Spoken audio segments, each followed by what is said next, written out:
नमस्कार, मैं हूं विज्ञान प्रकाश। पेश है एक और खास एपिसोड न्यूज पॉइंट टारगेट 272 का। इस चुनाव के मौसम में मैं अलग अलग मसले, मुद्दे ये आप तक पहुंचाने की कोशिश कर रहा हूं। आज मेरा मकसद है आपको ये दिखाना और समझाना। आपने राष्ट्रीय पार्टियों के ऑफिसेज देखे मेरे साथ और मुद्दों पर लखनऊ की यात्रा देखी।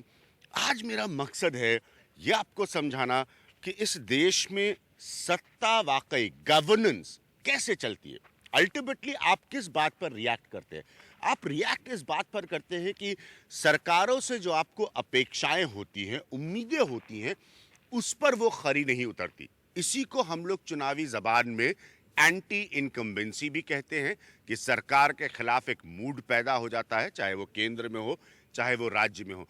ये सरकार होती क्या है? बड़ी बड़ी और आलिशान खूबसूरत इमारतें जो हैं दिल्ली में, इसमें क्या होता है, कैसे होता है? एक ऐसी जगह हम आज मौजूद हैं, शायद हिंदुस्तान में इससे ऐतिहासिक और खूबसूरत इमारत ढूंढना बहुत मुश्किल है। देश का राष्ट्रपति भवन, देश के राष्ट्रपति जहां पर रहते हैं और जहां से पहला पड़ाव, पहला कदम होता है शुरुआत का किसी सरकार के बनने का और उसके बनने से जुड़े बड़े फैसलों का। तो राष्ट्रपति भवन से बेहतर जगह मेरे हिसाब से नहीं हो सकती थी जहां से मैं इस विषय पर और इस बातचीत पर कोई शुरुआत करूं। आज के हमारे इस सफर में मेरे साथ एक मेरे खास साथी रहेंगे। मैंने इनसे वादा किया था कि भाई ये मिलिएगा मुझे ज़रूर आप राष्ट्रपति भवन में। हिमांशु है, हमारे सीनियर जर्नलिस्ट हैं हिमांशु।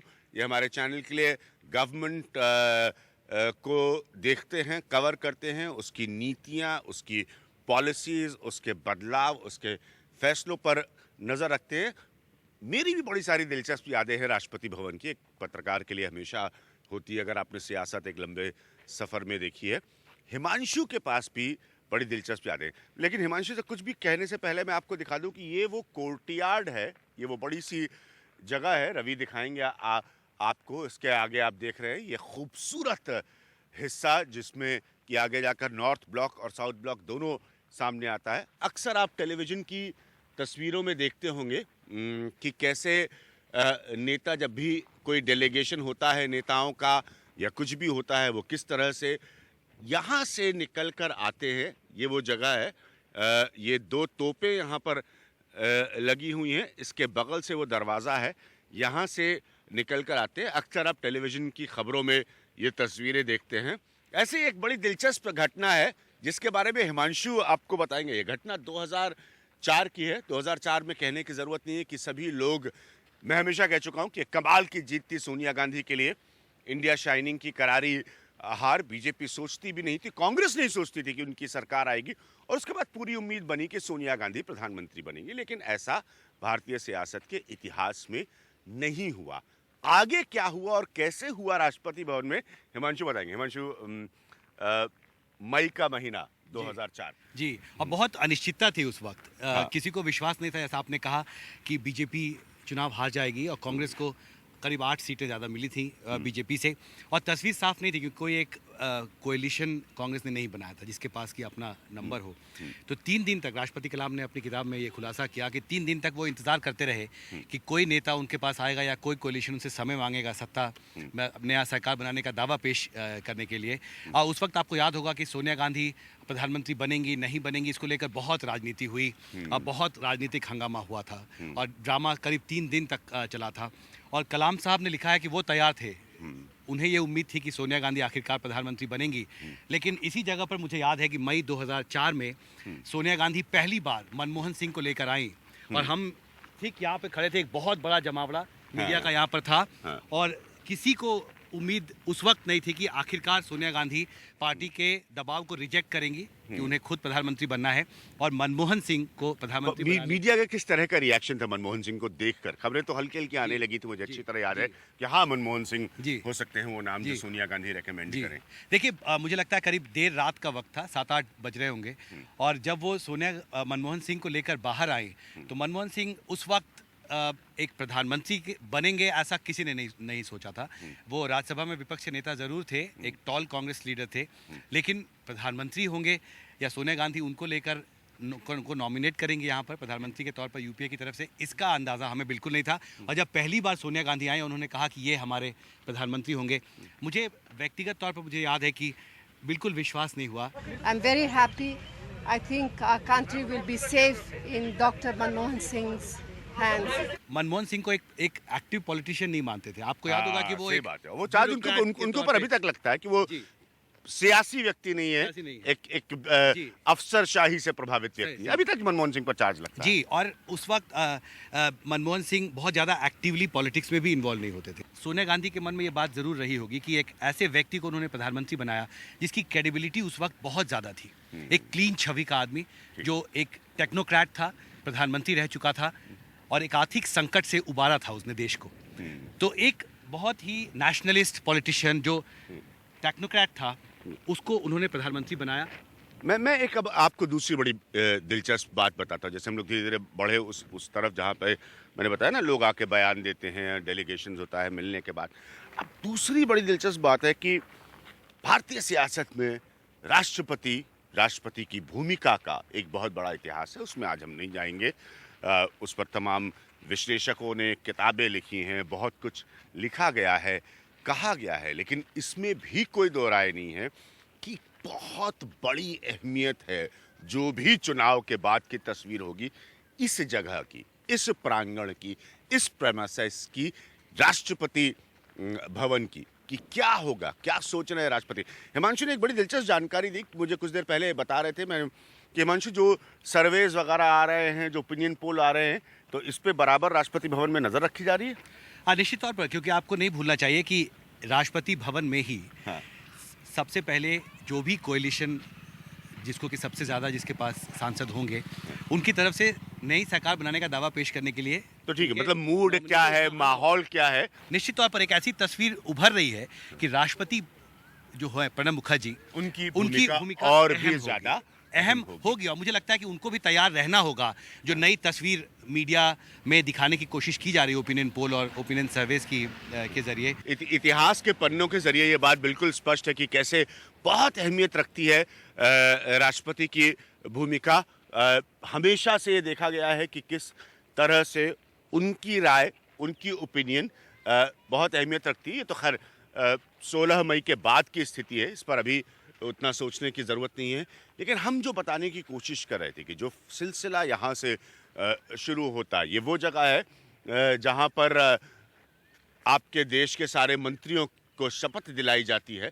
शपथ में वो ये कहते हैं और इस कमिटमेंट को शपथ पत्र के ज़रिए कहते हैं कि कैसे उनको अपने कार्य का, अपने काम का निर्वहन सही तरीके से करना है। इन्हीं मंत्रियों का आप लोग आकलन करते हैं, इन्हीं मंत्रियों के कामकाज से आप खुश होते हैं, नाराज होते हैं। इन्हीं मंत्रियों के कामकाज का रिफ्लेक्शन होता है, प्रतिबिंबिता होती है, एक तरीका होता है जब आप कहते हैं कि इन्होंने अच्छा काम नहीं किया या इन्होंने सही काम नहीं किया या आपकी उम्मीदों पर ये खरे नहीं उतरे। ये सारी प्रक्रिया जो है ये राष्ट्रपति भवन से शुरू होती है।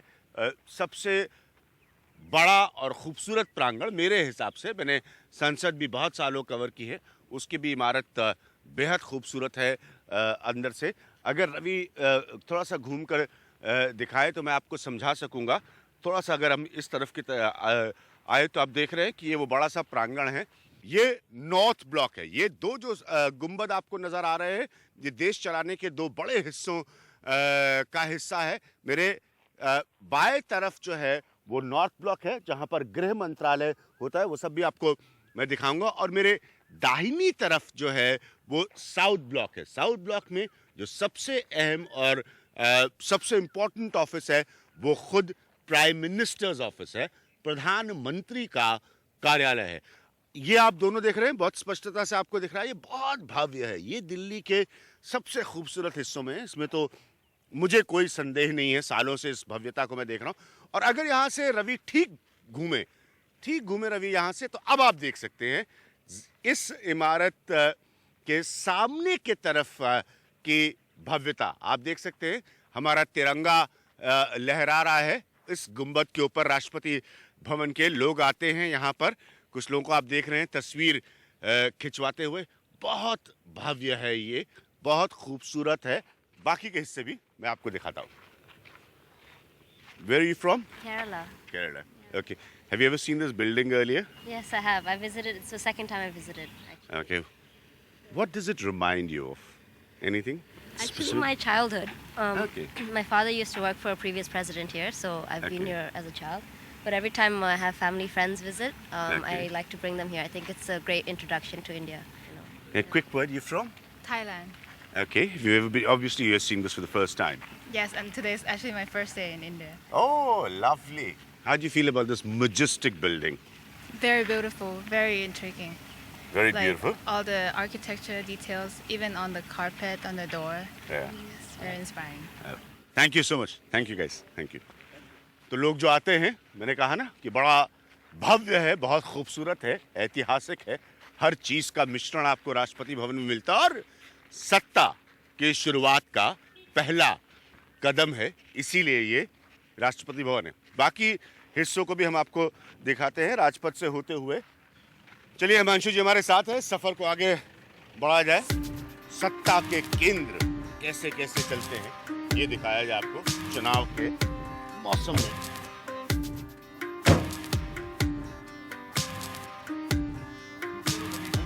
Thank you so much.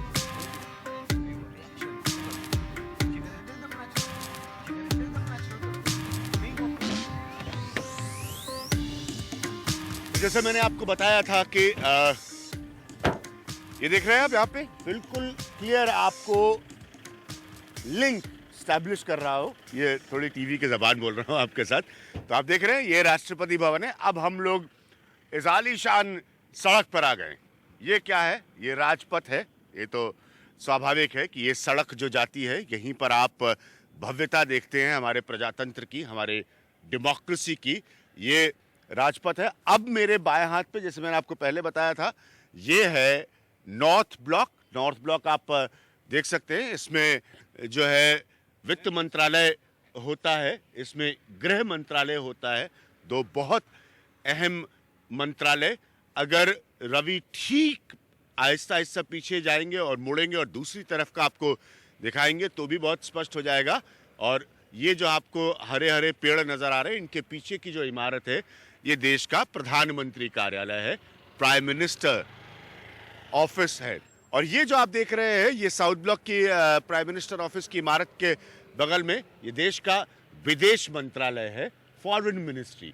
देश के रिश्ते दूसरे देशों से कैसे होने चाहिए, उनके प्रति हमारी क्या नीति होनी चाहिए, ये सब यहाँ से तय होता है।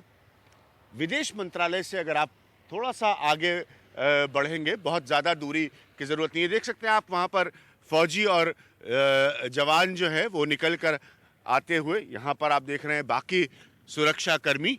ये है देश का डिफेंस मिनिस्ट्री, रक्षा मंत्रालय। तो आप देख सकते हैं ये केंद्रीय लोक निर्माण विभाग, इसका है ये बोर्ड।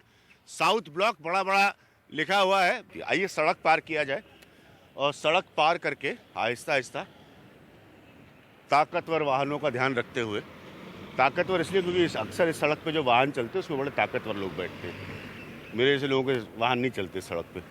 साउथ ब्लॉक से नॉर्थ ब्लॉक की तरफ। अब साउथ ब्लॉक का आपको हमने गेट दिखाया। भाई समझिए ये बड़ा मुश्किल काम है। आप लोगों को लग रहा होगा तो ऐसे ही घूम रहे हैं माइक लेके, ऐसा नहीं है।